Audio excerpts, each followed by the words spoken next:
All right, for my top 5 current BMFs other than Nate Diaz and Jorge Masvidal. Yeah, let's just make that clear. Other than Nate Diaz and Jorge Masvidal. Because when I was making this list, I was like, man, it really is Diaz and Masvidal. There's nobody else that's more of a BMF than these two. But these top 5 are right there.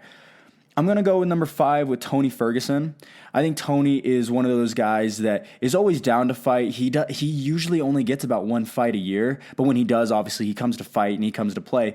But Tony Ferguson is one of those guys that has never backed down, in my opinion, and from what I can remember, really from anybody. He's always been down to fight the next best guy. He's always been willing to do it, and he goes out and performs. So I'm going to go with that for number 5. Number 4, I'm going to go with Mike Perry, one of those guys that despite whatever is going on in that octagon, he's going to keep coming forward just like a Nate Diaz. He doesn't care if what's going on in the fight. All he wants to do is get in there and continue to keep going.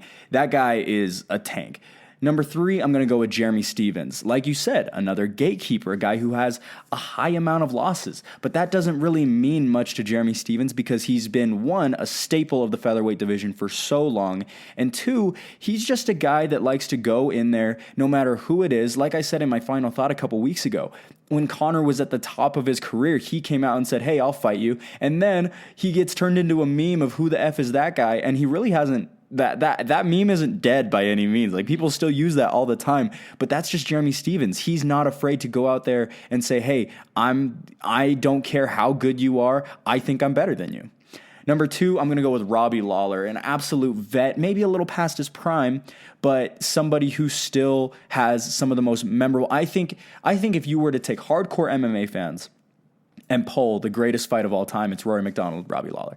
Everybody loves that fight. Robbie Lawler is one of those guys who forever has just been, the nicest guy outside of the octagon, but as soon as he gets in there, he's there to crush your head. He's there to take your head off. You remember when he lost to Ben Askren? He was smashing his face like Ben Askren had done something to him. I remember just the meanness and the anger. And as soon as he lost, he's like, yeah, it's all good. He argued with Herb Dean a little bit, but Robbie Lawler is one of those guys that as soon as that bell rings, it's time to go to war. Yeah. And that is a BMF in my opinion. And number 1, I'm going to go with the man, Cowboy Cerrone. That guy is, I think it's a good thing, but also a bad thing in some points. And I'm going to talk about that in a few weeks. He's kind of a yes man. And that's what Nate Diaz and Jorge Masvidal are. They don't care who they fight. They don't care if they win or if they lose. They want to go in there and they want to fight. And to me, Cowboy is that yes man. He is that other BMF that is absolutely deserving of a title like the BMF.